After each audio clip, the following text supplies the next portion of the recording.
profesora, a nosotros nos correspondió el tema estructura morfológica y anatómica del tallo de una monocotiledonia. Mi grupo está conformado por Juan Diego Devia Naranjo y Merly Sofía Ospina, quienes les habla.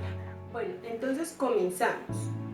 En botánica, el tallo es el eje de la parte aérea de los vegetales y es el órgano que sostiene las hojas, flores y frutos. Las funciones principales son el sostén y el transporte de minerales disueltos en agua. Dependiendo de la clase de la planta, de la edad y la distancia de esta desde el punto de vista vegetativo, internamente puede presentar una estructura primaria o secundaria, pero como en las monocotiledonias tan solo se presenta un desarrollo primario, entonces me voy a dirigir más a esta. Entonces las estructuras primarias se presentan en tallos tiernos y los tejidos se disponen por lo general en forma concéntrica. En las monocotiledonias el sistema consta de un gran número de haces repartidos irregularmente en varios ciclos desde la periferia a casi hasta el centro del tallo. La corteza está limitada a unas pocas capas de la célula, limitadas interiormente por el tejido de los sostenes escleromáticos. El resto está ocupado por haces vasculares colaterales cerrados, como en algunos casos el maíz, y en otros se hallan dispersos en todas las superficies o bien dispuestos en una o dos capas concéntricas, como el trigo. Las monocotiledonias cuentan con un tejido fundamental, pueden ser parenquimáticas o estar fuertemente esclerificado o presentar numerosos cordones de fibras, como en el tallo de los bambús y las palmeras, que tienen un centro hueco. Ya en las estructuras primarias cuentan con tres regiones, que son la epidermis, el corteza y el cilindro central. En cuanto a la epidermis, está formada por capas de células aplanadas, transparentes y de forma rectangular, alargadas la mayoría de veces en dirección del tallo. Las membranas generalmente están impregnadas de una sustancia denominada acutina.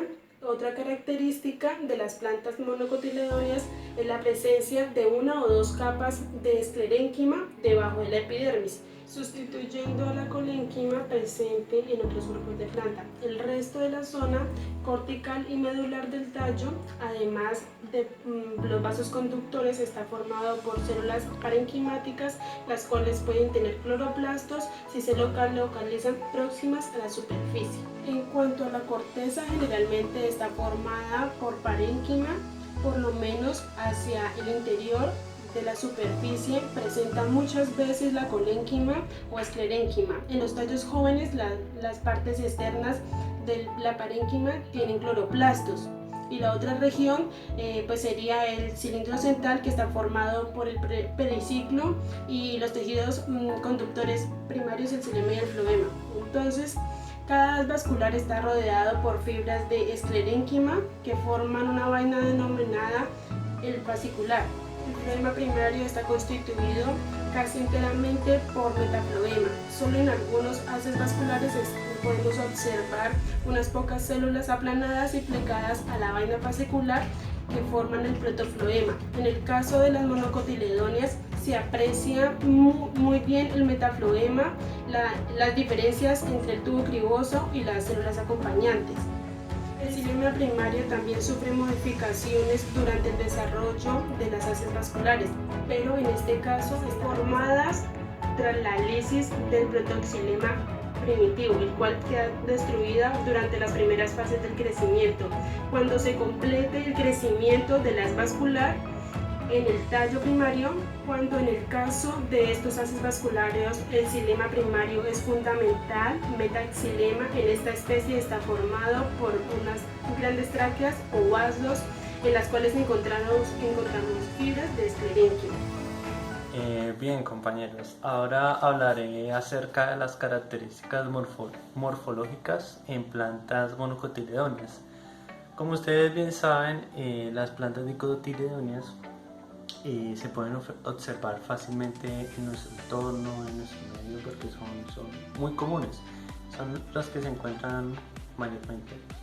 En las plantas monocotiledonias hay ciertas características en el tallo que nos ayudan a diferenciarlas de las dicotiledonias. Si bien ambas comparten similitudes, hay ciertas cosas que nos ayudan a identificar qué planta puede ser monocotiledónea.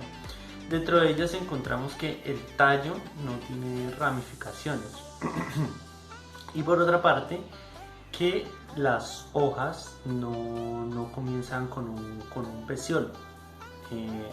Por el contrario, se envuelven dentro del tallo. Un ejemplo claro de ello, en lo que podemos ver, es el pasto, la caña de azúcar, el bambú, entre otras. Bien, podemos ver algunas de las características, o más que nada el origen. Sí, antes que las características voy a mencionar el origen, y ese se radica a partir de los meristemas. Cuando la semilla empieza a germinar, se empiezan a dar los cotiledones. Cuando se empiezan los cotiledones, es allí donde se empieza a diferenciar como tal en la planta.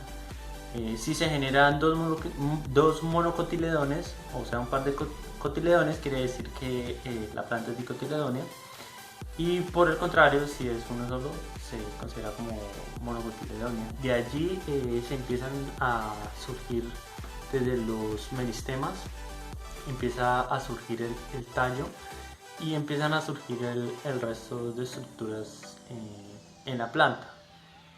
¿Sí? Por el contrario, podemos ver que se empiezan a surgir parte de las yemas, las cuales dan origen a